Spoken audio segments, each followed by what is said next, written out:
we're participating in the Promoting Electric Propulsion competition, where we are supposed to build an electric boat with a budget of around $8,000. So most teams finish around 20 minutes, and we aim to finish below 20 minutes with a few benchmark goals that we had set already. We had a few goals that we wanted to meet this semester. For starters, we wanted to reach a power output of 15 kilowatts or about 20 horsepower. We figured with the way our boat was made that would equal about 15 miles per hour speed. We also wanted to achieve at least 30 minutes of battery runtime from full charge.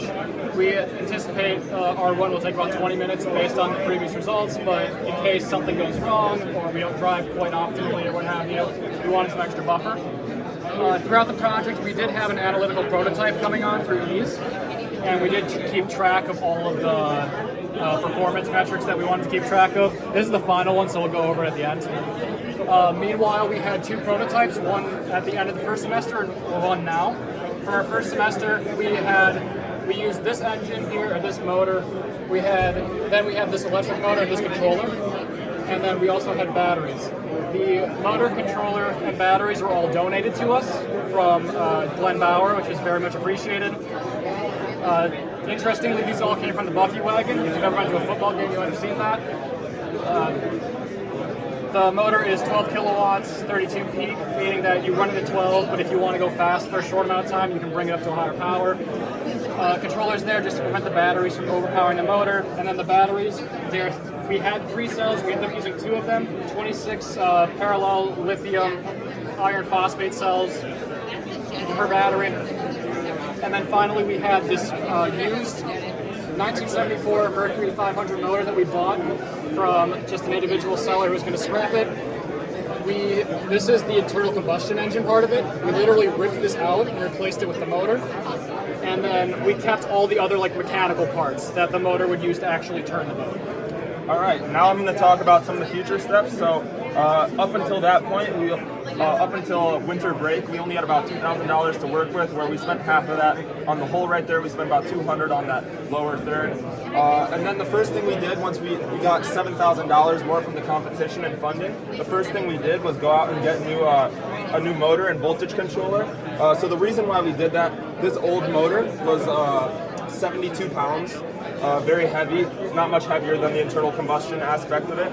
Also, this new motor was more powerful. So this one had a consistent power output of about 16.5 kilowatts with a peak of 44. And also, this entire kit was built for marine operations, meaning it was more water resistant and more applicable for our design. The next thing we had to do was attach that motor onto our lower third, which consists of the crankshaft, which goes down to a 2-to-1 gearbox down there, and then into the propeller for power. So one complication we had with that was that the crankshaft was a spline connector, and the motor was a cylinder with a keyway on it. So most of the commercial stuff that we found online didn't really support that. It also didn't meet the torque or rotational requirements. So we had that custom machine by a company about 30 minutes away from here. Additionally, to attach that, we created a motor mount. We ran some 3D modeling software to create that. We also made some prototypes out of wood that was laser cut in PVC, and then eventually we made it out of aluminum that was water jet cut to handle the stresses, and also so it wouldn't oxidize with water. Yep, and then the final step was kind of taking all of our components and integrating it into our boat.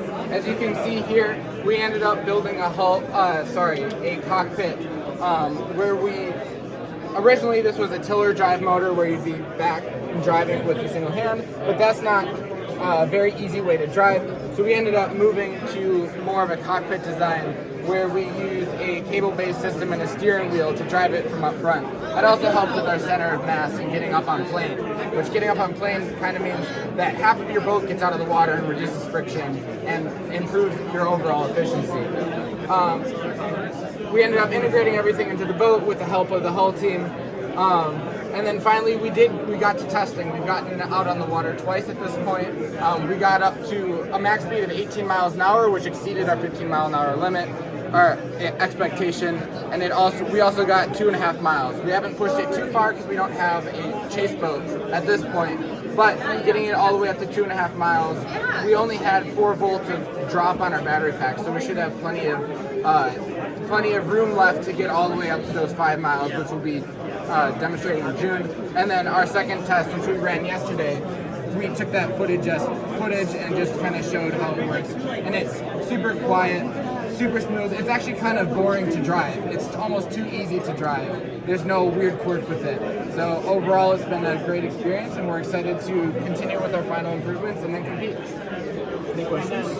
On top of we physically satisfy our goals, our analysis also supported that as well.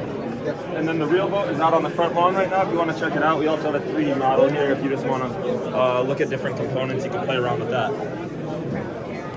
Is it a solid or hybrid? This is a LiDAR model. Yeah, I just scanned it this morning this is just a demonstration. It's not any dimensioned or anything, but we're using it just to show. So this is your battery? Yep. Pack. Yep, And so this is your- that's a waterproof case over it, and then there's also a platform on the bottom that has some water running through it. The whole team used an impeller through the propeller that went through the batteries, through the voltage controller, and through the motor, and got spit out in the For a back. full liquid cooling loop. Yep. So is this battery pack the corrosive resistance? I mean, have you considered that factor into mind? The corrosive resistance, yeah. So it's all made of stainless steel or aluminum. That top shell is actually fiberglass. So everything is built to be near the water at least, if not submerged in it. Additionally, some safety features implemented into the controller. There's a 500 amp fuse. There's also that kill switch right there. You hit that and the entire system's shut down.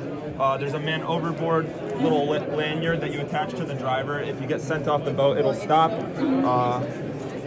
There's also a contactor in case the boat starts filling with water that will shut off the system as well. So I just have one interesting question. So you basically converted the IC engine into a motor, right? Yeah. So can you tell me like how did you exactly do it? How did you change the hardwares into electric motor? It was a lot of taking the separate measurements. There's an 8-hole pattern. That's kind of an odd pattern, but it was just kind of iterating with the laser cut things and just until it fit. And then what? Instead of doing a lot of iterations, is it because of the cost cutting you have changed the IC engine into a motor, or why did you go for a new motor? I mean, new electric motor. A new motor would have been fantastic. However, when we were dealing with this, we only had $400 to work with. So the only thing we could really afford was the $160 motor from Facebook Marketplace. Plus, in general, there's been some supply chain issues. We're working with Mercury Marine, but they did not even have a single engine, like semi-broken or broken or functional engine that they could give to us that they weren't supposed to be sending to a customer in the next year. So it was just kind of out of necessity.